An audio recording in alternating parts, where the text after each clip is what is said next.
Kevin Kiley is a Republican member of Congress from California. He says, nope, not anymore. I can't be in this party. Well, then what chance does he have? And I took a look. I thought maybe, his district had been redistricted or something and it had switched to a situation where he needed to get away from that party to win. But that's not the case. So what is motivating him and what does it mean? The representative joins us now. Kevin, thank you for taking the opportunity. Had you called me about this, I would have said, oof, you got a good future. I don't know what you think you're going to do as an independent. I mean, we're all about independence here at NewsNation. It's what this show is designed for. I believe the parties are the problem as a system. But if you want to be in the game, you usually need a team. Why make this move? Well, yeah, that's precisely the problem, is that the entire system is set up to make it so you kind of have to slot yourself into one party or the other. And this is what has led partisanship just to get totally out of control in Washington, D.C. And we see the results. At this moment, we don't have a Department of Homeland Security funded, even though we are in a heightened threat environment. We have the longest shutdown, government shutdown in U.S. history. We've seen a big increase in healthcare costs because the parties couldn't find common ground. And we've had this terrible redistricting war that's broken out across the country. And so I think that this is my way of saying, all right, let's take partisanship out of the equation, see if we can find a different way.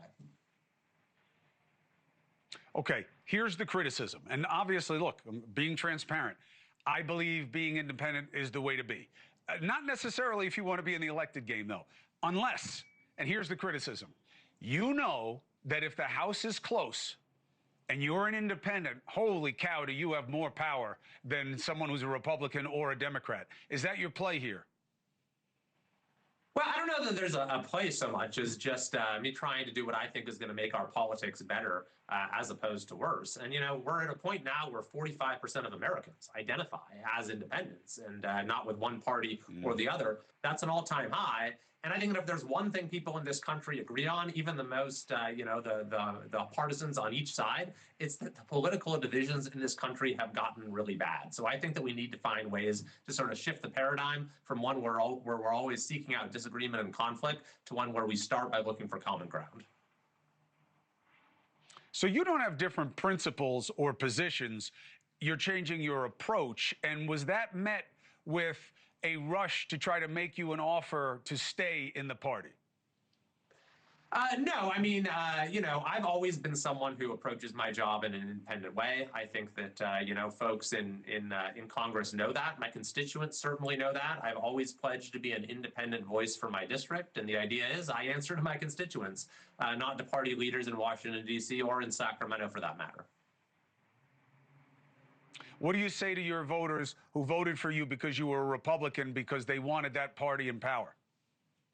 Well, I don't know that anyone voted for me necessarily for that reason. I think they voted for me because of the type of representative that I'd been and that I pledged to be. And frankly, I actually got the third most, I think, at least, crossover votes of any candidate in a competitive race in the country, meaning that people voted one way for president and another way for representative. So I was elected by a coalition of Democrat, Republican, and independent voters. And, that's who I represent, is my constituency in its entirety.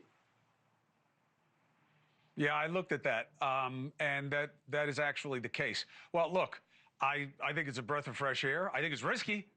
I think it's risky in a locked-up, two-party game. It is risky to go on your own and do what you believe is right. But I think I hope it works out well for you, because the more we have people who think about their constituents first and not fealty to one of these two sides, the better off we'll be. You're always welcome to make the case here, Representative Kiley, and I wish you well going forward. Thanks very much. Appreciate it. Thank you for watching. Subscribe below and download our NewsNation app right now on your phone, and you will get fact-based, unbiased news for all Americans.